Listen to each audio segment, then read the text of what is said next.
A timeline, the step-by-step for a marriage case. I know some of y'all are not getting married to someone, especially not a US citizen. Maybe you're already married to someone who doesn't have status.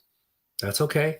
But it's good to have an update on what's going on with USCIS. Previously, earlier this year, we're talking about cases that were being waived. The interview was being waived, is what I mean. Okay, not the entire case, but the interview. All right, so we do have some updates about that. Holidays are coming in. Is it best to wait or file AOS after ASAP? So that kind of will give you an idea is that typically ASAP, okay? ASAP. And I know some people might be concerned about like, oh, will USCIS lose my file? It's kind of crazy, but that's some people's concern. So number one, scan everything. That is what we do in our office. Scan everything that you're about to send so you know exactly what you sent. Because some people, when they talk to us, we're like, okay, we'll take a look. And then they're like, well, how are you going to do that? Because I don't have a copy of it.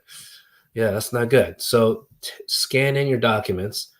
Number two, mail it by priority or USPS priority next day, FedEx, whatever it is that allows for tracking. Tip number three, okay, folks, because some people comment here and ask like, how do I get the receipt notice? Why is it taking so long to get receipt notice? Tip number three, folks, you can get the receipt number by email or text.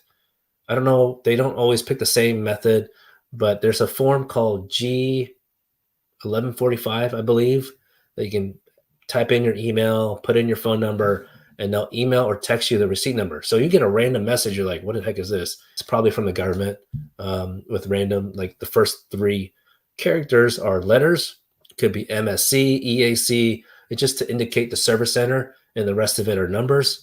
Okay, that's your receipt number. Because if you don't receive the paper notice in the mail after like, average 3 to 5 weeks, you can submit an inquiry online to the USCIS website. But if you don't have the receipt number, you can't submit that inquiry. So that's why I share these three tips. Okay, folks, back to the topic of the day, which is related. Earlier this year, and they continue to waive cases. But I don't have specific data for you, but I have noticed it seems to be a downward trend that they're not waiving as many cases. Maybe because they're slowing it down in general, processing. So we don't have like 100% clear data on this, but I did have an interview 2 weeks ago. Don't be scared if you receive a notice in the mail, interview date for an interview in person. Don't be scared. If you're a client with us, Team Law Group, we help you from A to Z. I know we won't be able to cover every single question. In fact, we have a PDF of at least 100 questions, and I actually have more questions than that to practice with clients. But in fact, when I prepared with a client from 2 weeks ago in the interview in Houston, officer actually asked 2 or 3 questions that I prepped that was not part of our list of questions typically. So that made me realize, but that's more so because, we review the evidence and see from the evidence, what could they ask about? So, and that's actually what happened. So hopefully that helps give you an idea why it could be helpful to have a lawyer. All right. If anything, because, at the end of the day, folks, you spent money for the government fee. Have embarked on this journey from start to finish to get your green card. And there's probably a crap ton you did to get to this point. So I get it. Of course, there are people that get approved without a lawyer. But look, if you're looking for peace of mind, at the very least, aside from legal experience, if you're looking for peace of mind, it's probably a good idea to at least have a consultation with a lawyer. Now, some lawyers don't like to give advice when they know you're about to have an interview. Look, we won't provide you all the advice, but of course you have to be a client. But we do like to provide pointers, and that's why I'm here on the show, right? On greencardguys.tv. The timeline, okay? The general timeline, the case that we just had a couple weeks ago for an interview that was approved on the spot, okay? Approved on the spot with a stamp in his passport. Still has to wait for the physical card, of course, which has some production delays. We filed his case in mid-June. Looking at the calendar here, his interview was end of September. So that was 3 months. Look, would you rather have a case approved or have a scheduled interview sooner? Or would you rather have your case that's waived interview, but it could take like a year? If I know I had a lawyer at least, that's good, okay, that prepares very well, then I'd rather have a shorter time frame, shorter processing time on the case. So a lot of people ask like, oh, if I have a lawyer, does that mean I will have the interview sooner? No, not necessarily. Because look, I've never worked for USCIS. I've never worked for the government. So I don't know internally. Whatever the policy they may have last month could have changed like the next day or the next month, right? They can do whatever the hell they want on their own workflow. But that's why as soon as we notice a trend, because they are getting caught up, the whole purpose of waiving interviews in the first place is because they had a lot of cases, right? And of course, USCIS gets a lot of complaints, right? So they decided because of discretion, they could just waive some people. And then they, as in the government, it just makes sense to verify people's background in person. But hey, I practice immigration law. It's to my benefit that my clients get a waived interview. But it's not a bad thing if you have an interview. Okay, folks, we're happy. I know someone asked, and one of our fans asked me to record a video on interview questions. So I still need to do that.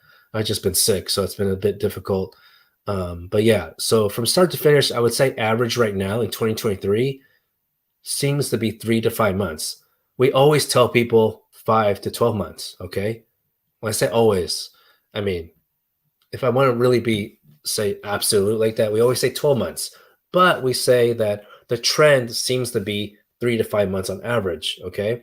Now, of course, if you have caveat to that is if you have filed your case without a medical exam, a lot of people are delayed in the sense that you were expecting, let's say, a decision 3 to 5 months from the time that you filed it. But because you didn't provide a medical exam with your case file, your package, your forms and evidence, some of y'all have been waiting like 12 months. So what you've done, not your fault, but you just have to know the realistic situation because you've had to essentially create this RFE situation. It puts a pause in your case until they receive your medical exam. But just because they receive your medical exam doesn't mean that they're going to resume for like the next day. We've been very fortunate that when we've had clients like that, because we filed it without medical, people were in a hurry, right? Now we absolutely encourage that you complete the medical exam in advance before we file the case to prevent that RFE, okay? But sometimes people get RFE for other reasons, like a lack of marriage evidence, things like that. So another reason I go on live shows, share tips like that from time to time. Okay, so I would say average in 2023 right now is still 3 to 5 months. But I'd say the trend can be a little slower if you have scheduled for interview, because of course they need to schedule you in. So it depends on the schedule. It depends on the time slots. So, but I'm here to share with you, don't be scared, okay? DZA trail. So that's really the main thing I want to share with you. Well, one more thing. Some people ask, well, how soon will I get the work permit? And you might not actually get the work permit before you might get the green card. You might get approved before the work permit. Isn't that? I mean, some of y'all might be like, what? If you're not familiar with the processes, these case filings, it's actually a good thing. I think some people who are new to this, right? Like obviously I'm not new to this. Our team is not new to this. But traditionally, the work permit could take 5 to 7 months on average. I get it. There's a lot of people have been waiting like 12 months plus. But knowing that timeline, heck, I'd rather get the green card. Look, I get it. For y'all who are not familiar with immigration process, you might think, well, why can't I get my work permit like next month after I file my case? That's unfortunately, that's just not how it works. It takes a long time. Because ultimately, when you do eventually, hopefully, knock on wood, get approved for residency for a green card, you don't need to have a separate work permit after that. Okay, you don't have to apply for a work permit after that you get the green card. The resident card serves as your ability to work, authorization to work in the United States.